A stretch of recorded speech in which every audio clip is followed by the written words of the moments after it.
This video is about the evolving relationship between the car and us. It emphasizes as to how we are so dependent on cars and are stuck in a vicious loop. It all began with the evolution of cars, the journey of a car from being a toy of the emperor turning into a necessity of the people on the planet. The car has revolutionized the way in which we look at travel and communications. Before the advent of mass car ownership in the 1960s, people traveled short distances by foot or bicycle, while longer journeys were made by bus or rail. The average distance traveled by each person in the 1960s was 5,600 kilometers, which initially increased to 11,000 kilometers by 2000. Let us rewind and remind ourselves, how have we reached this point in our lives and why have we become so dependent on cars? So let us throw some light on the usage of cars in the past and present. What were cars used in the past for? They were used by the royal families and by the rich.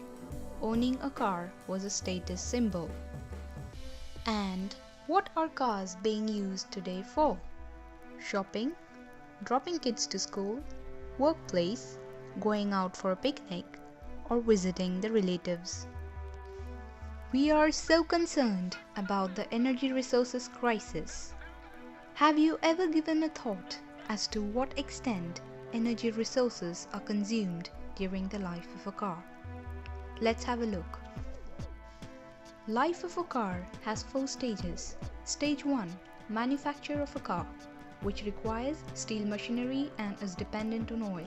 The good part is increase in employment, and the bad part, wastage of land for setting up factories and exhaust from factories adding to pollution. Stage 2. Publicizing and selling. Energy spent on exporting cars plus energy spent on importing cars, which require oil. Stage 3. Using cars, and all we require to use cars is oil. Stage 4 is disposal of cars. There is lot of wastage apart from recycled steel, wastage of precious land for setting up steel mills and junkyards. So now, you have had a look at the resources spent during the life of a car. So now you know that the resources used up during the life of the car are enormous. Something we don't realize is that we are all stuck in a vicious loop and are running in circles, making the situation worse for ourselves and the world as a whole. Let us have a look at the vicious loop. It all began with the development of technology, which brought in improved machinery. Improved machinery made the production of cars faster and efficient. Efficient production meant good build quality and increase in variety. Increase in variety had an impact on the affordability factor, which meant more people could afford cars, thus resulting in the mass ownership of cars.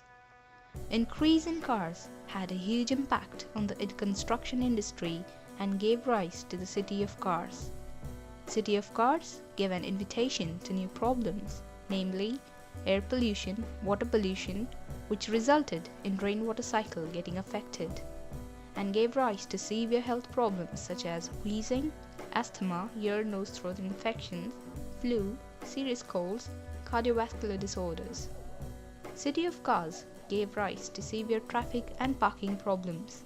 Then to solve these problems, road widening is undertaken, which makes room for more cars to come in and the cycle repeats. Which means that now we depend on technology for energy efficient cars, then focus on increase in production followed by affordability factor, then increase in cars followed by traffic and parking issues, and ultimately road widening, and hence repeating the cycle. So where are we heading? This is something that we should be asking ourselves. Are we heading into the dark ages? Was the evolution of cars the beginning of dark ages in the history of humanity? And how severe should our perspective be when we decide to use a car instead of preferring to walk, cycle, skate, or take public transport? Give it a thought. Thank you.